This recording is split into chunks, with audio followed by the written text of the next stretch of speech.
এ কোরআন ধরে বলছি। নবীজি বলেন, আল্লাহ রসুল বলেন, ওই ইমানদার বান্দা তখন আল্লাহকে বলবে, মাওলা আপনার জাতের কসম মাওলা, আমি কোনোদিন দুনিয়ায় দুঃখ কাকে বলে আমি জীবনে কোনোদিন দেখি নাই, আমি দুঃখ কোনোদিন শুনি নাই।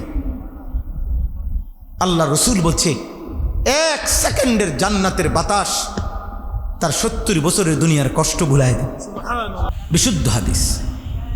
নবীজি সাল্লাল্লাহু আলাইহি সাল্লাম এরপরে হাদিসের দ্বিতীয় অংশ বলছে, 70 বছরের জীবনে 90 বছরের হায়াতে যে কোনোদিন 1 সেকেন্ডের জন্য দুঃখ পায় নাই, কিন্তু আল্লাহর নাফরমানি করছে, মদ জুয়া নারী সুদ ঘুষ জিনা ব্যভিচার গান বাদ্য উল্লাস হারামের মধ্যেই ছিল, কিন্তু দুঃখ পায় নাই একদিন 1 সেকেন্ডের জন্য।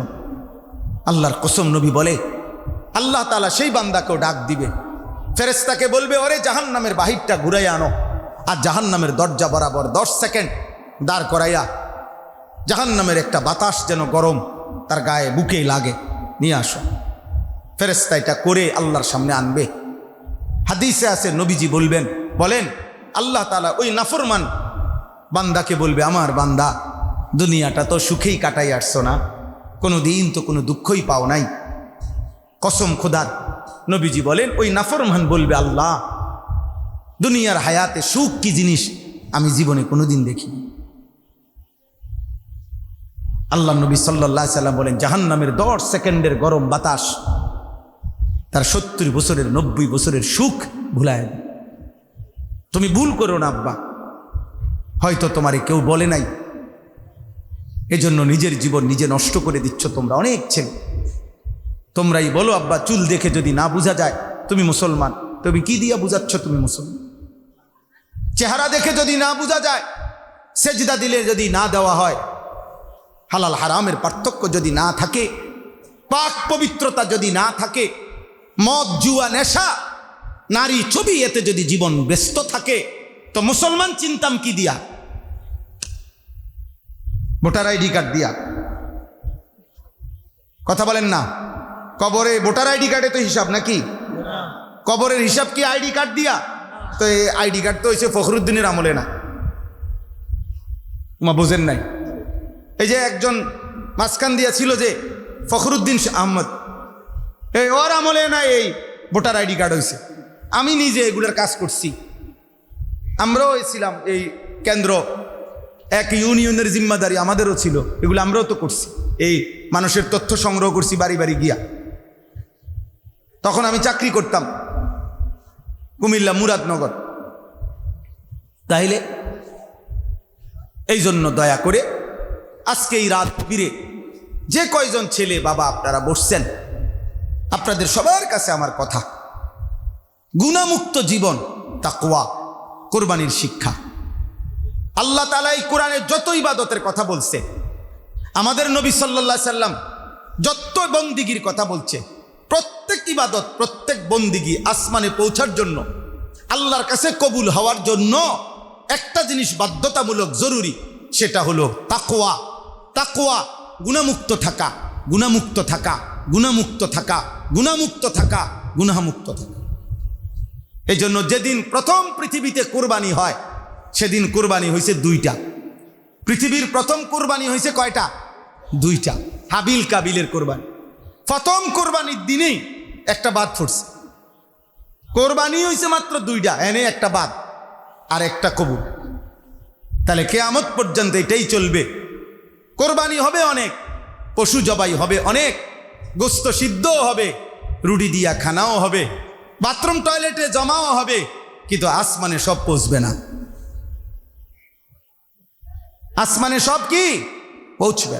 আসমানে পৌঁছবে ওই কোরবানি, যে কোরবানির মধ্যে আল্লাহ বলে রাখছে, ইন্নামা ইয়াতাকাব্বালুল্লাহু মিনাল মুত্তাকিন ওয়ালাকিন ইয়ানালুহুত তাকওয়া মিনকুম। তাকওয়া, আল্লাহ বলছে কোরবানি কবুল হবে তার, তাকওয়া থাকবে যার। আল্লাহ বলবেন গোশত রক্ত আমি নেই না, আমি শুধু তাকওয়া নেই। তাকওয়া, তাকওয়া মানে গুনাহমুক্ত জীবন। তাকওয়া মানে কি বলেন? গুনাহমুক্ত। নামাজে ওই নামাজ কবুল, গুনাহমুক্ত যা। ওই রোজা কবুল, গুনাহমুক্ত যা। ওই হজ কবুল, গুনাহমুক্ত যা। ওই জিকির কবুল, গুনাহমুক্ত যা। ওই দান সাদাকা কবুল, গুনাহমুক্ত যা, ওই কোরবানি কবুল গুনাহমুক্ত যা। জীবন যার গুনাহমুক্ত তাকে বলে মুত্তাকি, তার ঠিকানা জান্নাত। উইদ্দাত লিল মুত্তাকিন, আল্লাহ কোরআনে বলছেন জান্নাত বানানোই হয়েছে মুত্তাকিদের জন্য, গুনাহমুক্ত বান্দাদের জন্য। গুনাহমুক্ত 500 ছেলে লোকের মধ্যে যদি 450 480 জনই 498 জনই হয় যুবক, তাহলে পুরাটা হসপিটাল বিশাল বড়, সবটা দেখা পারি নাই। কিন্তু এখানে একটা মজার বিষয় দেখছি, কথার প্রসঙ্গে বলতেছি। আশ্চর্য একটা জিনিস দেখছি, মাগরিবের আজান হয়ে গেছে, আমি যখন বের হইতেছি, মানে ওরা বলছে আমার যে হুজুর হসপিটাল থেকে বাইর হইলেই মসজিদ আছে, তো এই আজান দিয়ে ফেলছে বা আজান চলতেছে, আমি তখন বের হচ্ছি। তখন আমি একটা কামরায়, আলাদা আলাদা কামরা, একটা কামরায় দেখছি একটা ছেলে আজান দিছে পাগল, বাকি 10-11 জন নামাজে দাঁড়াইছে, ওই ছেলেটা ইমামতি করতেছে। আমি গুনছি প্রায় 11-12 জন লোক, যুবক, ওরা নামাজ পড়তেছে মাগরিবের। তখন আমার খুব আফসোস লাগলো, হায় পাগলও যেখানে আল্লাহকে চেনে নামাজ পড়ে, আমার হাজার হাজার লাখ লাখ সুস্থ সবল সন্তান যে খোদার 1 বছরে কোনোদিন আল্লাহকে সেজদা দেয় না, ওই কি পরিমাণ নিকৃষ্ট পাগল এই পৃথিবীর সামনে যে সুস্থ স্বাভাবিক থাইকাও আল্লাহকে সেজদা দেয়। কত বড় নিকৃষ্ট নাফরমান, কত বড় অসভ্য বেয়াদব ওই বেয়াদব, যেই বেয়াদব আল্লাহকে সুস্থ থেকেও একটা সেজদা দেয়। যে মালিক চিনেই না, যে আল্লাহ চিনে না, প্রতিনিয়ত যার চারপাশে মসজিদে আজান হয়, কিন্তু এই নাফরমান এত নিকৃষ্ট যে তার কলিজা এত পাথর, ছি ছি ছি, একটা ওয়াক্ত নামাজের সেজদা দিতে মন চায় না। ঠিক তোর কপালে, থুতু তোর কপালে। এজন্য বেনামাজি তোদের কপালে থুতু, থুতু তোদের কপালে থু। ওই জীবন হাইওয়ানের জীবন, ওই জিন্দেগি জন্তু জানোয়ারের জিন্দেগি, যে জীবন তার মালিককে সেজদা দেয়। এমন কপালে থুতু দেওয়া উচিত।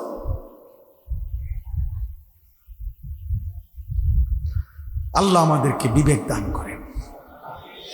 এজন্য দোস্ত, এটা বললাম আর কি, মোবাইলের এই আসক্তি আমাদেরকে পাগল বানায় ফেলছে, আমাদেরকে জাদুগ্রস্ত বানায় ফেলছে, জিনগ্রস্ত বানায় ফেলছে। কোরআনুল কারীমের মধ্যে আছে, আল্লাহ তাআলা বলছে সুদখোর, জিনে ধরা মানুষের মতো। সুদখোরকে আল্লাহ বলছে যে সুদখোর, হারামখোর, অবৈধ উপার্জন করে, ওই জিনে ধরা মানুষের মতো। জিনে ধরা মানুষ যেমন ভালো মন্দ পার্থক্য করতে পারে না, এই হারামখোরও ভালো মন্দ পার্থক্য করতে জানে না। ও বুঝে এর দ্বারা তার নিজের জাহান্নাম হবে, এরপরও সে হাসতে হাসতে সুদ খায়। বুঝেন না? সে তো জানে, আপনি হারে জিগান, নাহলে একজন সুদখোরকে জিজ্ঞাসা করেন, একজন কিস্তিখোরকে জিজ্ঞাসা করেন যে কিস্তি নেয়, আপনি জিজ্ঞান করেন কাকা ভাই এইটার দ্বারা গুনাহ হয়নি বা এটার দ্বারা জাহান্নাম হবেনি, আগুন হবেনি, সে বলবে হ্যাঁ গুনাহ। তো তাহলে আপনি নিচ্ছেন যে, নিতে আসি আর কি, তা করুন, তাহলে তো অসুস্থ না, জিনে ধরা মানুষের না, যাকে আল্লাহ তাআলা হিতাহিত জ্ঞান দেন। আল্লাহ আমাদেরকে বুঝ দান করে। অতএব আমার ভাই নওজোয়ান, তোমাদের কাছে আমার অনুরোধ, আমি এটাই বলতে চাইছিলাম, নিজের উপরে দয়া করো। এই পৃথিবীতে তুমি যদি তোমাকে মনে না রাখো, পৃথিবীর কারো হাতে সময় নাই তোমার নিয়ে ব্যস্ত হবে। কার হাতে টাইম আছে? তুমি পৌঁছতে পৌঁছতে যদি গন্ধ ছুটটা যায়, কে তোমারে টাইনা ধরবে? সময় কই মানুষ? যান্ত্রিক এই পৃথিবীতে প্রয়োজনের শেষ নাই কারো, প্রত্যেকের সংসারে টানা হেসরা, প্রত্যেকের, একেবারে ধনীর কোটিপতির 400 কোটি টাকারও মালিক আমাগো কাছে দোয়া চায়, যে অভাবের দোয়া। ঝামেলা আছে হুজুর, বেশি টানা হেঁচড়া আছে, বেশি ঝামেলা আছে। হাজার হাজার কোটি কোটি টাকার মালিক, অভাব এই দুনিয়াতে এটা রাবারের মতো, এটা বাড়তেই থাকে, রাক্ষসের মতো।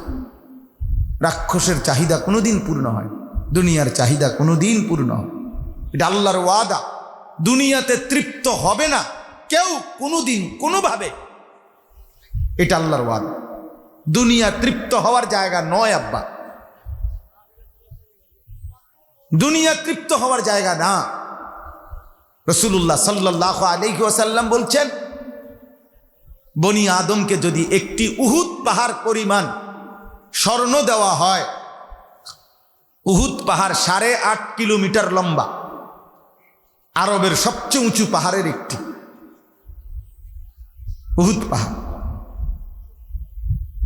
মদিনার মসজিদে নববীর দাঁড়াইলে এখান থেকে ওইখানে দেখা যায় উহুদ পাহাড়। সেই উহুদ পাহাড় পুরাটাও যদি স্বর্ণ দেওয়া হয়, আল্লাহ নবী সাল্লাল্লাহু আলাইহি সাল্লাম বলছেন, লাবতাগা সানিয়ান, নাফরমান সাথে সাথে দ্বিতীয় আরেকটি পাহাড় স্বর্ণ চাইবে। ফাইন আতাহু সানিয়ান লাবতাগা সালিসান, নবী সাল্লাল্লাহু আলাইহি ওয়াসাল্লাম বলেন, যদি দ্বিতীয় আরেকটি পাহাড় স্বর্ণ দেওয়া হয়, তৃতীয় সে আরেকটি চাই।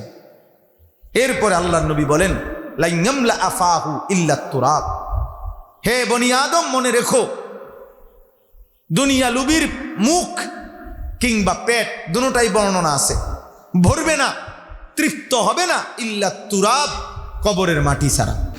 আমি সবাই নষ্ট হয়ে গেছে বলি না, কিন্তু সমাজের চিত্র এটা। প্রিয় ভাই, তোমরা বড় হচ্ছ, মুসলমানের কিশোর, মুসলমানের নওজোয়ান আব্বা, তোমাদেরকে আগামী দিনে বাঁচতে হবে, তোমাদেরকে বাঁচতে হবে।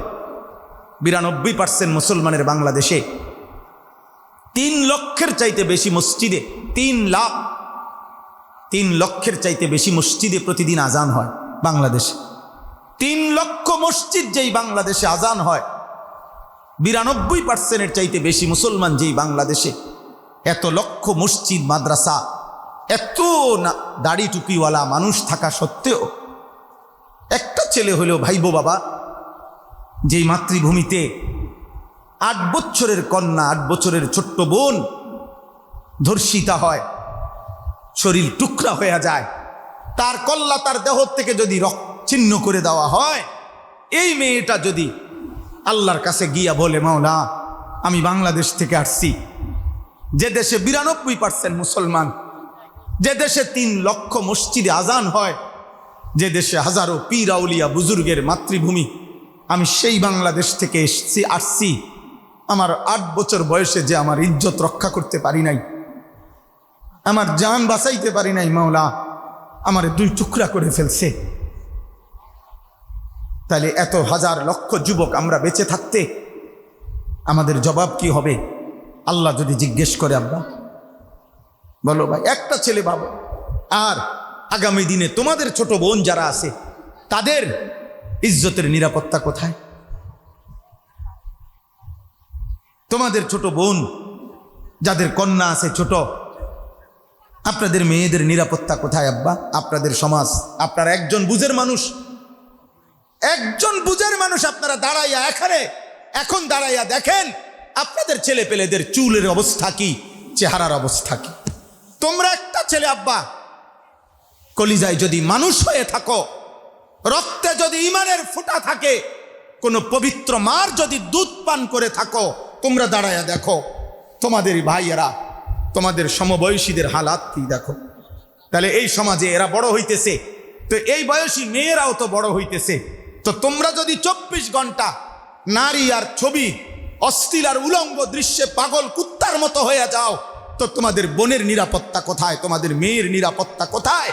আগামী 10 বছর পরে তোমরা পবিত্র চরিত্রবান মেয়ে, কন্যা, বোন বিবাহের জন্য কোথায় পাবা? তোমরাই তো প্রতিদিন চেষ্টা করছো, অসংখ্য ছেলে কোনো না কোনো ভাবে, কোনো না কোনো কৌশলে কোনো মেয়েকে প্রেমের ফাঁদে ফেলে তার জীবন যৌবন নষ্ট করতে, হারাম প্রেম করতে, হারাম ভালোবাসা করতে, তাহলে তুমি যাকে যেমন চেষ্টা করছো, আগামী দিনে 10 বছর পরে যে তোমার বিবাহিত স্ত্রী হবে তাকেও তো এরকম হারাম প্রেমে জড়াইবার কেউ না কেউ চেষ্টা করছে। আল্লাহর ওয়াদা কোরআনুল কারীমের মধ্যে আল্লাহ ওয়াদা দিছে, আল্লাহ পরিষ্কার ওয়াদা করছে, শোনো চরিত্রহীন পুরুষ, আমি আল্লাহ ওয়াদা দিলাম তোর স্ত্রী জুটবে চরিত্রহীন। আল খাবিসাতু লিল খাবিসিন ওয়াল খাবিসুনা লিল খাবিসাত। খবিস পুরুষ, খবিস, আল্লাহ মানুষকে বলছে খবিস, এটা চরিত্রহীন যেটা, এটা খবিস। ইজ্জতের মূল্য যার কাছে নাই, লজ্জাস্থানের কোনো পবিত্রতা যার কাছে নাই, খোদার কসম কোরআন তাকে বলছে খবিস। আল্লাহ বলছে সেই খবিস পুরুষ মনে রাখিস তোর স্ত্রী মিলবে খবিস, এবং খবিস মহিলা আল্লাহ বলছে তুমিও মনে রেখো। হে কন্যা, হে বোন, চরিত্রহীন মেয়ে, বেপর্দা, বেহায়া, তো তোর কপালেও জুটবে আরেক লম্পট চরিত্রহীন পুরুষ। এটা আল্লাহর ফায়সাল, আল্লাহর ওয়াদা। ইমাম শাফিঈ রাহমাতুল্লাহি আলাইহি বলছেন আয-যিনা কারজুন। এটা তো সাংঘাতিক কথা, আপনারা বুঝলে। মানুষ যে ঋণ নেয়, বুঝেননি? হাওলাত কথা বলেন না, এটারে আরবিতে কি কয়? কার্জ, করজ। করজ বাংলা তো এটার ব্যবহার আছে, ধার কর্জ কয় না, এই করজ, করজ মানে ঋণ। হাওলাত, হাওলাত তো ঋণ নিলে সুদ করতে হয়নি, কথা বলে না? ঋণ নেওয়া, ঋণ নিলে সুদ করা, এটা কি নফল না মুস্তাহাব না ফরজ না বাধ্যতামূলক কিনা? আপনি আমার থেকে, আমি আপনার থেকে ঋণ নিছি, এখন আপনারে আমি ফেরত দেওয়া, এটা আমার ইচ্ছা, বাধ্যতামূলক কিনা এটা? তাইলে কসম আল্লাহ, আমাদের কাছে কিতাবে লিখছে, ইমাম শাফিঈ বলছে আয-যিনা কারজুন।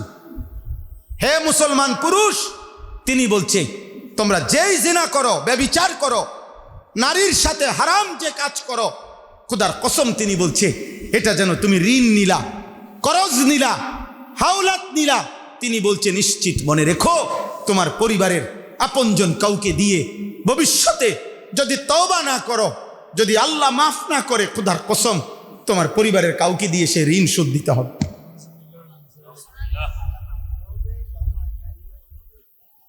বলো আব্বা, কোনদিন যদি শোনো তোমার স্ত্রী ব্যভিচারী,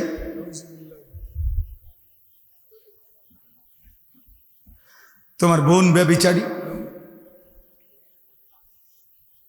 বাংলাদেশের এই জমিনে একদিনে চলেন 1 মাসের পত্রিকার খবর নেই, আমরা তো খোঁজ খবর রাখি। 1 মাসের, গত 1 মাসের চ্যানেল, পেপার পত্রিকা অথবা অনলাইনের অথবা মিডিয়ার যে চ্যানেলগুলো সংবাদ পরিবেশন করে, যারা 1 মাসের সংবাদ, চলো ভাই তোমরা সবাই মিলে আমরা পরীক্ষা করি, দেখো সারা বাংলাদেশে গত 1 মাসে, প্রত্যেক মাসেই পরকীয়া এবং পরকীয়ার কারণে এই সমাজে পুরুষ নারীকে জুলুম করে, জুলুম, নারী পুরুষকে জুলুম করে, মহিলার স্বামী আছে অন্য পুরুষে আসক্ত, পুরুষের স্ত্রী আছে অন্য নারীতে আসক্ত। এই রকম ঘটনা কি পরিমাণ, শুধু 1 মাসের জরিপ নিলে, অনলাইনে সার্চ দিলে বাইরে হবে, তুমি দেখো, তোমার বিবেক থাকলে দেখো, তুমি দেখো, প্রতিদিন ধর্ষিতা হয় যে পরিমাণ, অবৈধ জিনা ব্যভিচার, অবৈধ অজ্ঞাতে, লুকোচুরিতে, গোপনে জিনা আর ব্যভিচার হয়, তার চাইতে 100 গুণ বেশি, 100 গুণ বেশি। আমার আব্বা, আমি আর বললাম না, আমার বলার উদ্দেশ্য হলো, আমি লম্বা করে বলছি এই জন্য, বাবা চাচা যারা আছেন আপনারা রাগ হয়েন না, অর্থ হলো আমাদের এই সন্তানদেরকে বুঝান, এদের যাদের হাতে 24 ঘন্টা মোবাইল, এরা একমাত্র কারণ এরা নারীতে আসক্ত। এই যত ছেলের চুল বেঈমানের মতো, মুশরিকের মতো, এদের একটাই কারণ, এরা নারীতে আসক্ত। আর নাই তো এই চুল, হে জানে পৃথিবীর আর কোনো মানুষ, সুস্থ বিবেকবান কোনো মানুষ এই চুল দেখে না এবং এই চুলের কোনো প্রশংসা করবে না। একমাত্র তার সমবয়সী কোনো অসৎ চরিত্রবান তার সমান না, আর নাই তো কোনো নর্তকী, কোনো বেহায়া নারী যার সাথে তার হারাম প্রেমের সম্পর্ক আছে, ওই বেহায়া অসভ্য নারী তাকে দেখানোর জন্যই তার চুলের এই ফ্যাশন, তার দিবারাত্রি মোবাইলের এই আসক্তি। আর কোনো কারণ নেই, আর কোনো কারণ নেই। নাই তো প্রয়োজন, আমরা বলি প্রয়োজন তো প্রয়োজনের মধ্যে সীমাবদ্ধ থাকার কথা। বড় মোবাইল, লক্ষ লক্ষ প্রয়োজন আছে, আমি স্বীকার করি। বড় মোবাইল আমার কাছে আছে, আমার গাড়িতেও আছে। সারা পৃথিবী থেকে হাজারো মানুষ আমার কাছে ওই বড় মোবাইলে হোয়াটসঅ্যাপে, ইমুতে ছবি পাঠায়, মেসেজ পাঠায়, বিভিন্ন ভয়েস পাঠায়। ঠিক আছে, এটা কাজ, এটা জরুরি বিষয়। ওই মসজিদে নববী মদিনায় নবীজির রওজা শরীফের কাছে একটা জায়গা আছে, নবীজির রওজার পাশে রিয়াজুল জান্নাহ বলে, জান্নাতের টুকরা। এই 2021 সালে করোনার পর থেকে আজকের এই পর্যন্ত ওইখানে ঢুকতে হইলে ওই জায়গাটায় বড় মোবাইল দিয়া মেসেজ মানে অ্যাপসের মাধ্যমে রেজিস্ট্রেশন করতে হয় এবং ওইখানে মেসেজ আসলে ওইটা দেখাইয়া ঢুকতে হয়। তো তাহলে মনে করেন ওইটা ওইখানেও দরকার, আমি ধরে নিলাম তাহলে দরকার তো দরকারের জায়গায় সীমাবদ্ধ। কিন্তু 24 ঘন্টা আব্বা, তোমার রাত নাই, দিন নাই, সকাল নাই, দুপুর নাই, সারা দিন এটা নিয়ে তুমি ব্যস্ত। এটা কি বুঝাইতে চাইতেছ? আমার বলো ভাই, একজন ছেলে বলো, এটা তুমি কি বলতে চাইতেছ? এটা শুধু প্রয়োজন, এক মানুষের খাবার দরকার তাই বলে বুঝি সারাক্ষণ সে ভাতের থালার সামনে বইয়া থাকে? এক মানুষের পেশাব পায়খানা দরকার তাই বলে কি সে সারাক্ষণ বাথরুমে বসে থাকে? তাহলে তোমার দরকার তো তুমি দরকারে ব্যবহার করো। গুনাহ করছো কেন? নারী দেখছো কেন? অশ্লীল উলঙ্গ ছবি দেখো কেন? এই অল্প বয়সে 14 বছর, 16 বছর, 18, 20 বছরে এত নারী দরকার, এত উলঙ্গ ছবি দেখা দরকার, এত নাচ গান দরকার, এত কম বয়সে এত যৌন চাহিদা। এটা তো কুত্তার স্বভাবকেও পিছ পালাই দিছে। কুত্তাও তো নির্দিষ্ট মৌসুমে অপেক্ষা করে যৌন চাহিদা পূরণের জন্য, আর 24 ঘন্টা লজ্জাস্থানের চাহিদা যার, তো তোর স্বভাব তো কুত্তারে পারে হয়ে গেছে। কুত্তারে,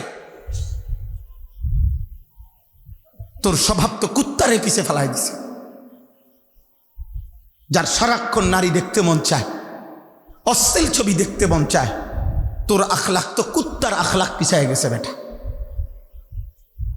এই জন্য মুসলমানের বাচ্চা যদি হও, ইমানদারের সন্তান, তুমি জানো তোমার বাবা মুসলমান, তোমার মা মুসলমান, আব্বা 2 বছর মা তোকে দুধ পান করাইছে মোবাইলে নর্তকী দেখার জন্য, না নাফরমান।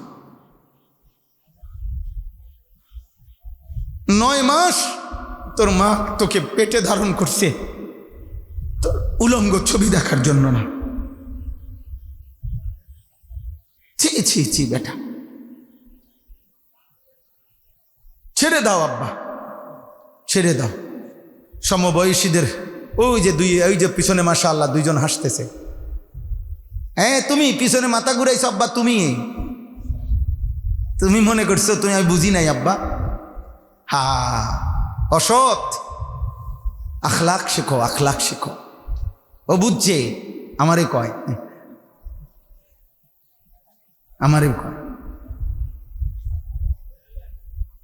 লজ্জা শেখো আব্বা, মানুষ হও, ইনসান হও।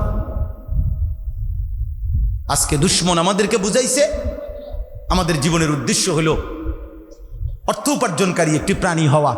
মার মাথা তো এটা, বাপের মাথা তো এটা। আজকে আমাদের অধিকাংশের মাথায় এটা ঢুকানো আছে, ম্যান ইজ ইকোনমিক্যাল অ্যানিম্যাল। মানুষ একটি অর্থনৈতিক প্রাণী। জীবনের উদ্দেশ্য একটাই, কোনো না কোনো পদ্ধতি শিখে অর্থ উপার্জন করা, ভদ্রচিত হোক আর অভদ্রচিত হোক, পড়ালেখা করে হোক কিংবা পড়ালেখা ছাড়া হোক, শিক্ষিত হয়ে হোক আর মূর্খ হয়ে হোক, দেশে থাইকা হোক আর বিদেশে গিয়া হোক, বাজার ব্যবসা করে হোক আর চাকরি করে হোক, উপার্জন করতে পারলেই আমরা মনে করি জীবন সফল, সার্থক। বাবাও খুশি, মাও খুশি, সন্তান নিজেও খুশি। তার মানে আমাদেরকে বেঈমান এই ইউরোপ, এই পাশ্চাত্য এই বস্তুবাদ আমাদের মাথায় এটা ঢুকাইছে যে আমাদের জীবনের উদ্দেশ্য হলো কোনো না কোনো মাধ্যমে অর্থ উপার্জন করা। না রে আব্বা, আল্লাহর কোরআন বলছে আমাদের জীবনের উদ্দেশ্য আল্লাহর গোলামি করা, সেজদা করা, বন্দিগি করা। আল্লাহ বলছে ভাত মাছ চাল ডাল রিজিক দুনিয়ার আসবাব বান্দা আমি এমনিই দেব, এটা আমি তোমার জন্যই বানাইছি। কত শতবার এই কোরআনে আছে। আল্লাহ বলছে বান্দা পৃথিবী আমি তোমার জন্য বানাইছি, বিশ্বাস করো বান্দা এখান থেকে আমি কিছুই আখেরাতে নেব না। দুনিয়ার কোনো জিনিস আমি জান্নাতের জন্য নেব না। আমার জান্নাতের সব কিছু স্পেশাল, এগুলোর মতো না বান্দা, আমার জান্নাত আলাদা। আল্লাহ তাআলা কোরআনে বলছে আমার বান্দা জান্নাত এক নজর দেখবে, এক নজর দেখেই তার কলিজা চোখ ঠান্ডা হয়ে যাবে। কোরআন হাদিসে আছে। আব্বা শোনো, নবীজি বলছে আমরা বোকা না আব্বা, আমরা বোকা না। তোমরা যদি ভাত মাছ খাইয়া বড় হয়ে থাকেন, আমরাও তো ভাত মাছ খাইয়েই বড় হয়েছি, আমরা তো চিরা খাইয়া বড় হয়েছি না। আপনি বোকা ভাববেন না কোনো হুজুরকে। সে আখেরাত মানে দেখা দুনিয়া কাড়াকাড়ি করে না, দুনিয়া কাড়াকাড়ি করে না। আখেরাত মানে দেখা, আল্লাহকে মানে দেখা। ইমানদার আল্লাহকে মানে, মৃত্যু পরবর্তী জিন্দিগি মানে। নবীজি সাল্লাল্লাহু আলাইহি সাল্লাম বলেন 70 বছর দুনিয়ার হায়াত, 90 বছর মনে করেন 100 বছর। এক সেকেন্ডের জন্য জীবনে 70 বছরে 90 বছরে যে কোনোদিন সুখ পায় নাই। আমার একজন আপনজন আত্মীয় আছে, আমি বুঝ হওয়ার পরে কোনোদিন, আজও উনি বাইচা আছে, আমি বুঝ হওয়ার পরে কোনোদিন শুনি নাই ওনার বিপদ মুসিবত মুক্ত আছে এমনি, কিন্তু উনি সবসময় কোনো না কোনো বিপদে থাকে। কিন্তু আল্লাহকে নিয়মিত ডাকে, নামাজ পড়ে, কোনোদিন শুনি নাই আল্লাহর প্রতি কোনো অভিযোগ করছে। আলহামদুলিল্লাহ। তো আল্লাহ নবী বলেন 70 বছর দুনিয়া, 90 বছর জীবনে যে এক সেকেন্ড সুখ পায় নাই, দুঃখে কাটাইছে, কিন্তু আল্লাহর ইবাদত ছাড়ে নাই, আল্লাহর বন্দিগি ছাড়ে নাই, আল্লাহকে বলে নাই, খোদার কসম আল্লাহ তাআলা হাসরের ময়দানে সেই বান্দাকে ডাকবে আর ফেরেশতাকে বলবে, ফেরেশতা পরে আমার জান্নাতের বাহিরটা দিয়া একটা গুরানি দিয়ে আনো, আর জান্নাতের দরজা বরাবর 1 মিনিট 10টা সেকেন্ড দাঁড় করাইবা, যাতে জান্নাতের একটা বাতাস একটু তার গায়ে লাগে, বুকে লাগে, এরপরে নিয়ে আসো। হাদিস, এটা বিশুদ্ধ হাদিস। ওই ব্যক্তিকে, ওই ইমানদার কিন্তু দুঃখে ভরা জীবন ছিল, ফেরেশতা তাকে জান্নাতের বাহির দিক দিয়ে ঘুরাই আনবে, আইনা জান্নাতের দরজা বরাবর 1 সেকেন্ডের জন্য, 10 সেকেন্ডের জন্য দাঁড় করাবে।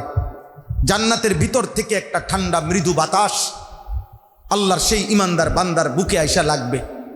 আল্লাহর কসম নবীজি বলেন আল্লাহর সামনে যখন তাকে আনবে ফেরেশতা, এই তখন আল্লাহ তাআলা ওই বান্দাকে বলবেন, আমার বান্দা দুনিয়ার হায়াতটা অনেক কষ্টে কাটাই আসছো না? মায়া করে আল্লাহ বলবে তখন, আমার ইমানদার বান্দা বড় বেশি দুঃখ আর পেরেশানি নিয়েই তো কাটাই আসছো জীবন। এ কোরআন ধরে বলছি। নবীজি বলেন, আল্লাহ রসুল বলেন, ওই ইমানদার বান্দা তখন আল্লাহকে বলবে, মাওলা আপনার জাতের কসম মাওলা, আমি কোনোদিন দুনিয়ায় দুঃখ কাকে বলে আমি জীবনে কোনোদিন দেখি নাই, আমি দুঃখ কোনোদিন শুনি নাই। আল্লাহ রসুল বলছে 1 সেকেন্ডের জান্নাতের বাতাস তার 70 বছরের দুনিয়ার কষ্ট ভুলায় দেয়। বিশুদ্ধ হাদিস।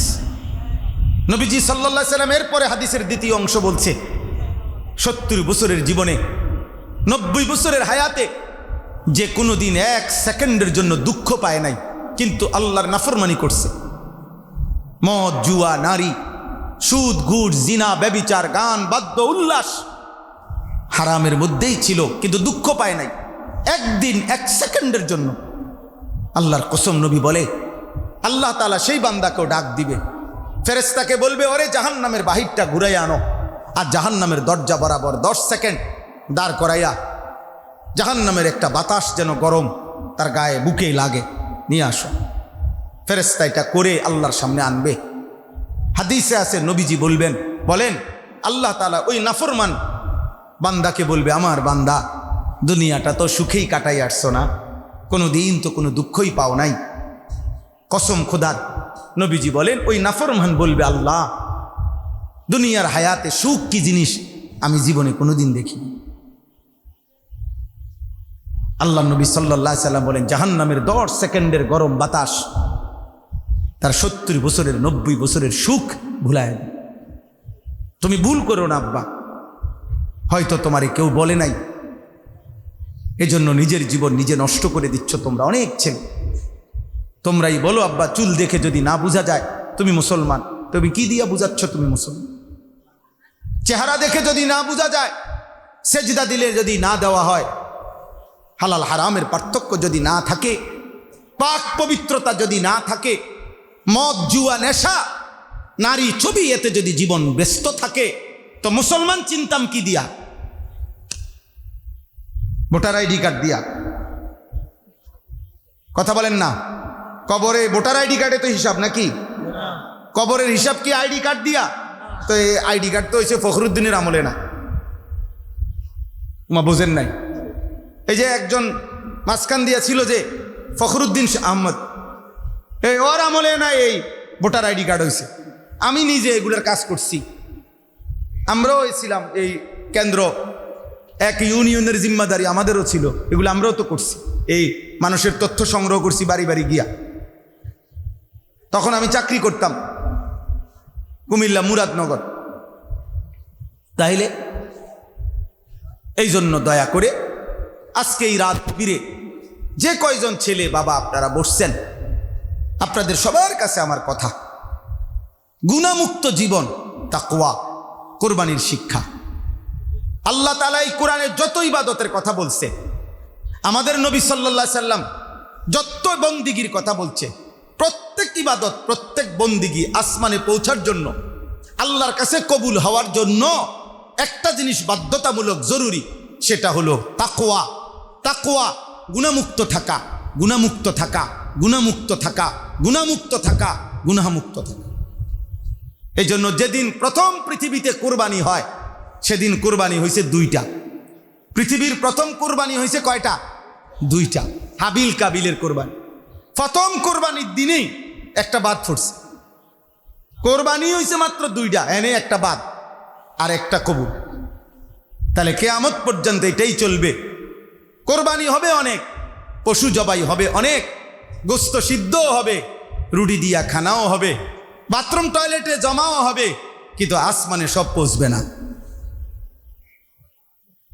আসমানে সব কি পৌঁছবে?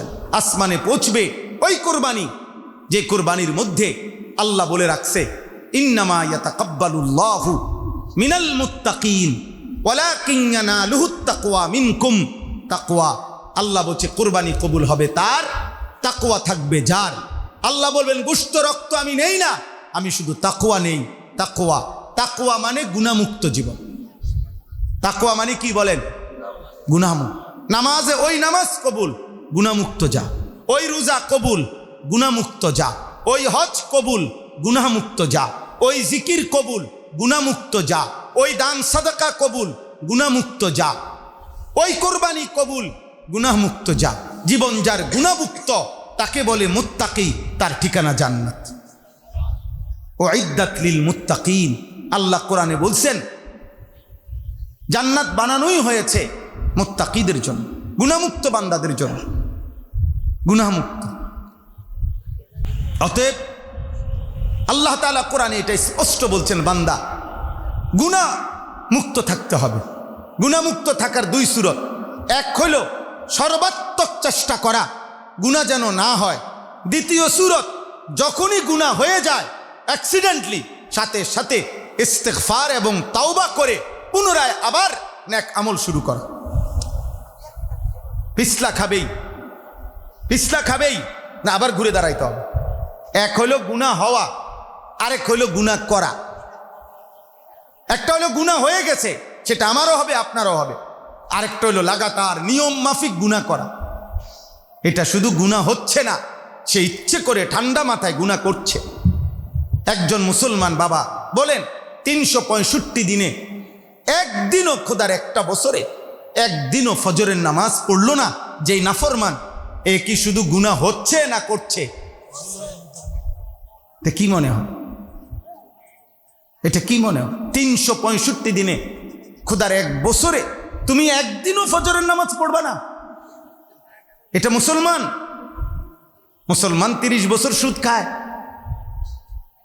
মুসলমান 30 বছর কিস্তি নেয়, মুসলমান প্রত্যেক দিন মিথ্যা বলে, মুসলমান প্রতিদিন ওজনে কম দেয়, মুসলমান 60 বছর নিয়মিত বিড়ি সিগারেট খায়, মুসলমানের মা বোন প্রতিদিন বেপর্দা, মুসলমানের ঘরে প্রত্যেক দিন নিয়ম মাফিক রঙিন টেলিভিশন, নাচ গান নর্তকীর নাচ চলবে, মুসলমানের চা দোকানে প্রতিদিন টেলিভিশন।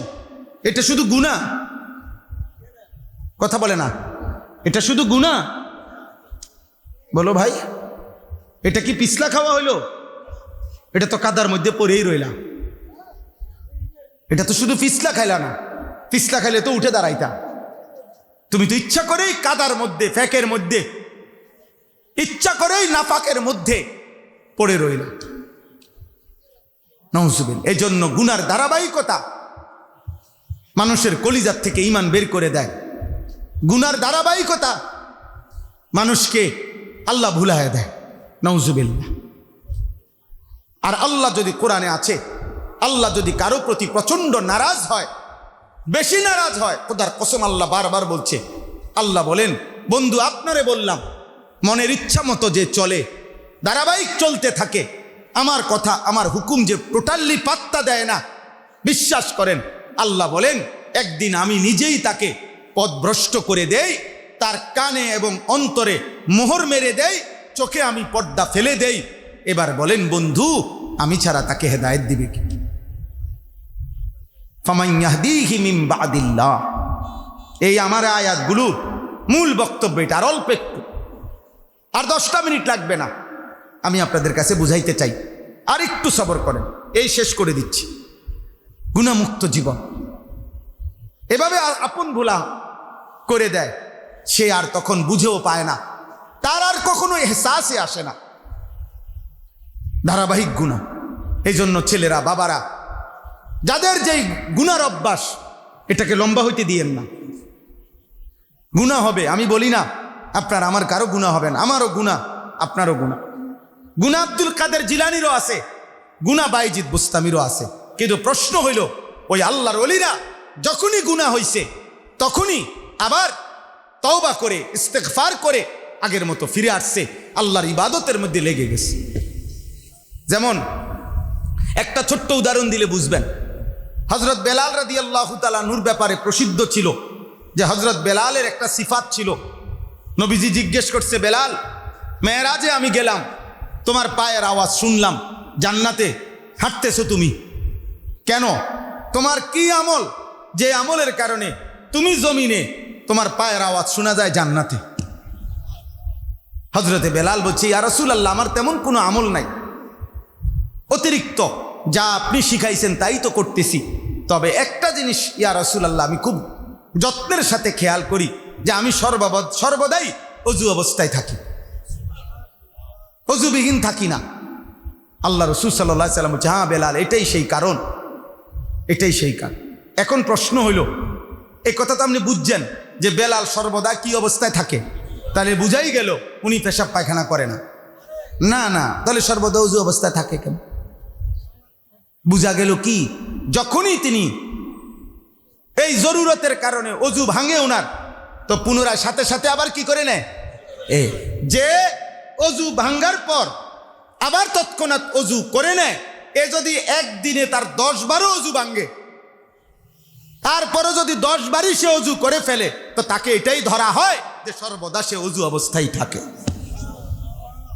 এজন্য গুনাহ তো হইবেই, পাপ তো হবেই, আব্বা ভুল তো হবেই, বান্দা তো হোঁচট খাবেই, কিন্তু নিয়ম হলো ঘুরে দাঁড়ানো, সাথে সাথে তওবা করা, সাথে সাথে ইস্তেগফার করা, ক্ষমা প্রার্থনা করা, নতুন করে না করার সিদ্ধান্ত নিয়ে আবার পুনরায় আল্লাহর ইবাদতে লেগে যাও।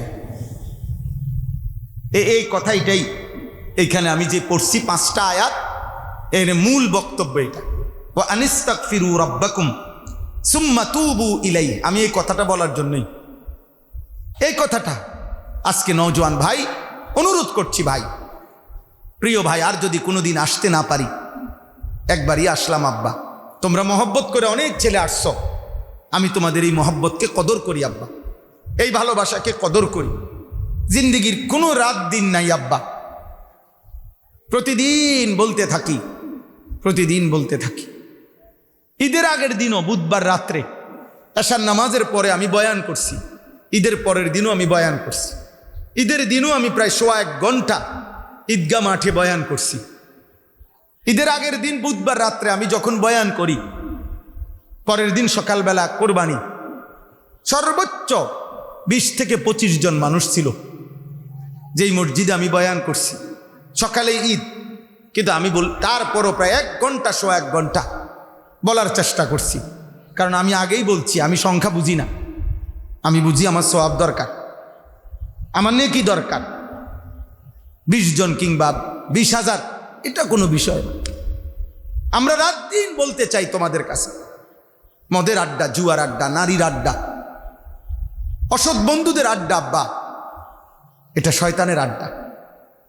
আপনাদেরকে একটা কথা উদাহরণ বলি, আমি নিজে পড়ছি, হাদিসে আছে, ওই যে নামাজি ব্যক্তি যখন নামাজ পড়ে, নামাজের সামনে দিয়ে যাওয়া যে অপরাধ, এটা জানেননি? কথা বলেন না।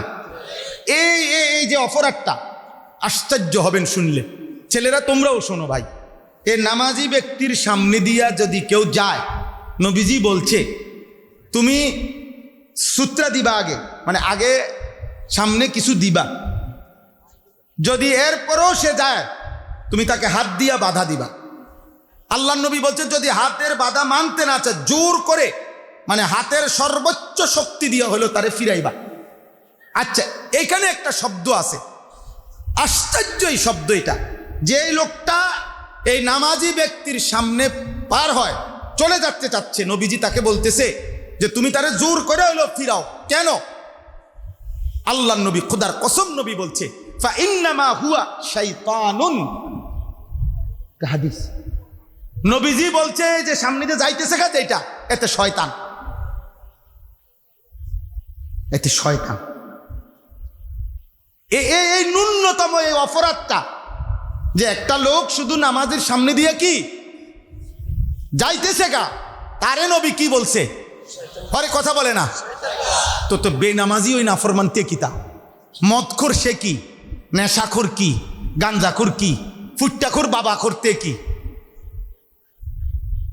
এই পাপটা যদি হয়, আল্লাহ নবী যদি এরে বলে শয়তান, বোঝেন নাই আমনে?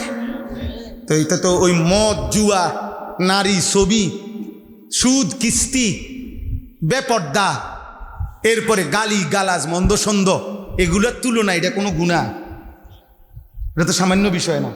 কিন্তু নবীজি যে এরে কইল ফা ইন্নামা হুয়া শাইতান, নিশ্চয়ই সে শয়তান। কি জঘন্য কথা বলেন তো। এই জন্য পাপীর সঙ্গী না হওয়া। দোস্ত, কাউরে নষ্ট করো না, কাউরে গুনায় অভ্যস্ত করো না আব্বা। তোমার মোবাইল দিয়ে কাউরে নর্তকী দেখাইও না, কাউরে মদের আড্ডা, জুয়ার আড্ডায় নিও না। তাইলে দেখা যাবে হয়তো কোনো দিন হতে পারে এমনও তুমি ছেড়ে দিছ, কিন্তু তুমি যারে অভ্যস্ত করে দিছ ওই নাফরমান ছাড়ে নাই, তাইলে নিশ্চিত তার গুনাহ তোমার আমল নামায় জমা হইতে থাকে। বোঝেন নাই আপনি কথাটা? আপনি তো আরেকজনকে শেষ করে দিছেন, তে তো গুনাহ করছে, আপনি না ফিরে গেলেন করেন।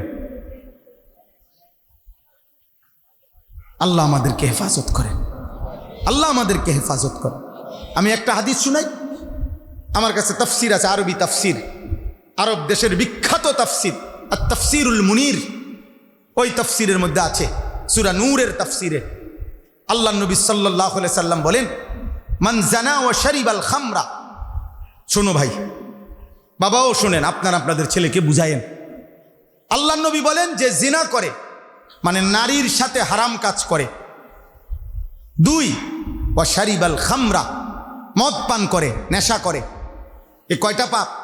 2টা। একটা হলো ব্যভিচারী, আরেকটা হলো নেশাখোর, মদখোর, গাঁজাখোর, ফুট্টাখোর, বাবাখোর, ডালখোর, ইয়াবাখোর। নাই এগুলো সমাজে?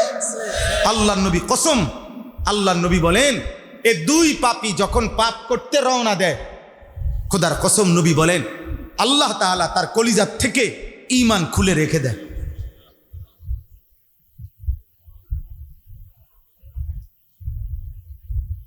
আল্লাহ তখন ঈমান খুলে, বিশুদ্ধ হাদিস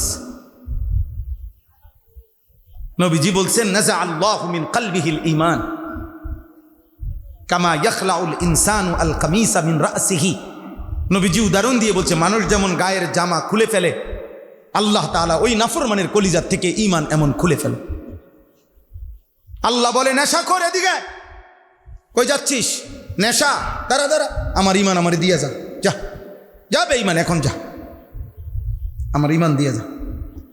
আল্লাহ তাআলা বলছে নারীর সাথে গুনাহ করতে যাচ্ছিস, হারাম প্রেম, হারাম ভালোবাসা, পার্কে যাবি, রেস্তোরাঁয় যাবি, জিনা ব্যভিচারের আড্ডায় যাবি, এদিকে এদিকে, এই বেটা এদিকে, আমার ঈমান দিয়া যা, যা এবার বেঈমান, যা যা বেঈমান, এবার কুত্তার মতো নাচ আর শুকরের মতো নাচ, যা। বেঈমান তো জানোয়ারি, কোরআনে বেঈমানকে জানোয়ার বলছে না? উলাইকা কাল আনআম বলছে কি না? বেঈমান কি? তো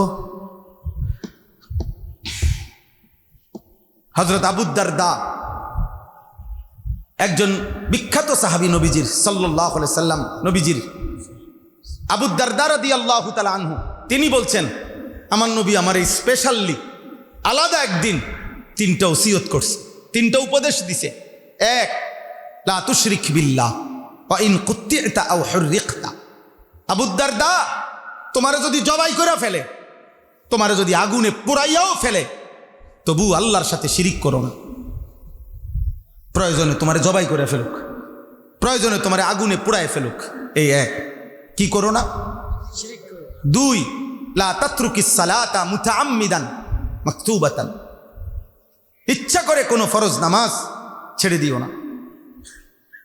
খোদার কসম নবীজি, আবু দারদা নামাজ ছেড়ে দিও না। নবীজি বললেন ফামান তারাকাহা ফাকাদ কাফারা। ইচ্ছা করে যে নামাজ ছেড়ে দেয় সে যেন কাফের হলো, সে যেন বেঈমান হয়ে গেল, নাউজুবিল্লাহ। তিন নাম্বার, আল্লাহ নবী বলেন লা তাশরাবিল খামরা ফাইন্নাহা মিফতাহু কুল্লি শাররিন। নবীজি বলেন আবু দারদা, তৃতীয় উপদেশ, কোন অবস্থাতে মদ পান করো না, নেশা করো না, কেননা সমস্ত পাপের মূল শেকড় চাবি নেশা।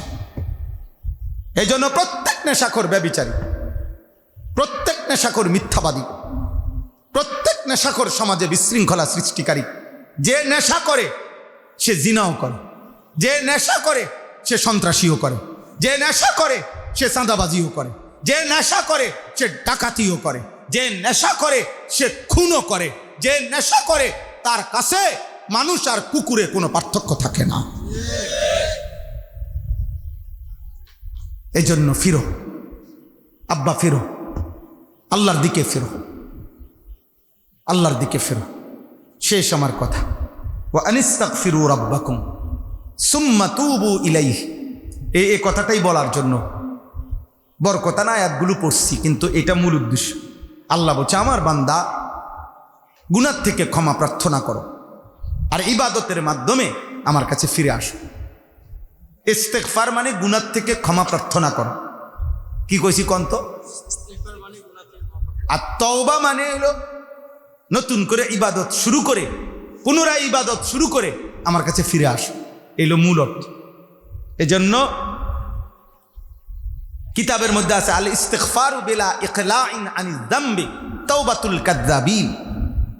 অর্থ হইল গুনাহ ছাড়ার কোনো মানসিকতা নাই, গুনাহ ছাড়ার কোনো প্রচেষ্টাও নাই, এমনিতেই বলতেছে আল্লাহ মাফ চাই বা আস্তাগফিরুল্লাহ বা তওবা তওবা বা আতুবু ইলাই, আল্লাহ তাআলা এভাবে আল্লাহরে বলতেছে, কিন্তু গুনাহ ছাড়ছেও না, ছাড়ার মানসিকতাও নাই। খোদার কসম সমস্ত উলামা বুজুর্গানে দিন বলছে এটা হচ্ছে তাওবাতুল কাযযাবিন, মিথ্যাবাদীর তওবা, মিথ্যুকের তওবা, মিথ্যুকের তওবা, মিথ্যুকের তওবা। এই মিথ্যুক মিথ্যুক মিথ্যুক। এই বেটা এই মাত্র আসরের নামাজের পরে ইমাম সাহেবের লগে এবারে কইল আস্তাগফিরুল্লাহ রাব্বি, এমনি ডোলে, হ্যাঁ ওটা ডোলে মাফ চায়। মসজিদ থেকে বাইর হইয়াই চা দোয়ানে ঢুকিয়াই প্রথম টেলিভিশনটার দিকে চাইয়া কইল, কিও আর বালা কিছু নাই? হ্যাঁ, এতে জঘন্য কোনো নর্তকীর নাচ নাই, দেখিতা দে আইতেছ, এটি তো চাইছি আগে, এটা নিয়ে তওবা। কথা বলেন না, এটা নিয়ে আস্তাগফিরুল্লাহ। মসজিদের দরজাত বাইর হইয়াই বিড়িটা আবার ধরাইল, এটা নিয়ে আস্তাগফিরুল্লাহ। মসজিদের দরজার বাইর হইয়াই এমন গালি দিল, এক গালিতে মাটির তলের সাবুদ্দান উঠে গেছে, এটা নিয়ে আস্তাগফিরুল্লাহ। বলেন, এটা আস্তাগফিরুল্লাহ নি? এমন আস্তাগফিরুল্লাহর উপরে আস্তাগফিরুল্লাহ, এমন আস্তাগফিরুল্লাহর উপরে কি এমন তওবার উপরে তওবা। তোমার আস্তাগফিরুল্লাহর উপরে আস্তাগফিরুল্লাহ, তোমার তওবার উপরে তওবা। নাউজুবিল্লাহ, নাউজুবিল্লাহ। আমাদের করাচি হযরত বলছে এটা, এই কথাটা সুন্দর, আপনি 1 মিনিট বুঝবেন। একজন বড় বুজুর্গ ছিলেন পাকিস্তান করাচির কুতবে আলম আরিফ বিল্লাহ হযরত মাওলানা শাহ হাকিম মোহাম্মদ আখতার রহমতুল্লাহ আলাইহি হজের সফরে যাইতেছেন। তো উনার সাথে একজন ব্যবসায়ী, উনিও সাথে, এহরাম বাঁধা, বিমানের মধ্যে, ফ্লাইট তখনও যাইয়া পৌঁছে নাই। তো যিনি এহরাম পরা দুজনে এক পাশাপাশি সিটে। তো এই বিমানের যেই মহিলারা বিমানবালা, বিমানের মধ্যে ওনাদের এই মহিলাগুলোর কাপড় চোপড় অল্প অল্প, আপনার পুরাটা নাই, কোম্পানি দুর্বলের কারণে ওই 2 জনরে একটা দেয় আপনার, ফলে আপনার কি এই কাপড় কম থাকে অনেকের, বুঝেন না কথা। এই কারণে এই মহিলাদের দিকে তাকাইয়া এই হজরতের সাথে যে হাজী সাহেব ওই এহরাম পরা, উনি বেড়ির দিকে তাকাইয়া তাকাইয়া আফসুস করতে গিয়া এমনি সাইয়া রয়েছে, সাইয়াই ওনারে বলতেছে, হজরত হজরত হজরত আস্তাগফিরুল্লাহ আস্তাগফিরুল্লাহ। এ কি মহিলা এগুলা, এ বুঝেন নাই? ওই এমনি তাকাইয়া তাকাইয়া কইতেছে আর কি, আস্তাগফিরুল্লাহ আস্তাগফিরুল্লাহ, এটি কি মহিলা এরকম কা। তখন ওই হজরত তখনই বলছেন আর কি, ওই আল্লাহওয়ালা বলছে, ভাই তেরি আস্তাগফিরুল্লাহ পর আস্তাগফিরুল্লাহ, তোমার আস্তাগফিরুল্লাহর উপরে কি আস্তাগফিরুল্লাহ। ये कैसे আস্তাগফিরুল্লাহ? पहले तो नजर हटाओ फिर আস্তাগফিরুল্লাহ পড়ো। আগে তো কি সরাও, আগে তো চোখ সরাও, এরপরে না কইবা আস্তাগফিরুল্লাহ। তুমি সাইয়া রইছো আস্তাগফিরুল্লাহ, এটা কি আস্তাগফিরুল্লাহ? হিম্মত করো। 4 রাকাত নামাজ, 8টা সেজদা, সময় অনেক কম, দাম অনেক বেশি, দাম অনেক বেশি। সময় লাগবে 10 মিনিট 20 মিনিট, দাম বেড়ে যাবে অনেক, দাম বেড়ে যাবে অনেক। নবীজি বলছে, যে ফজরের নামাজ পড়ে সে নিজেকে আল্লাহর হাতে তুলে দেয়।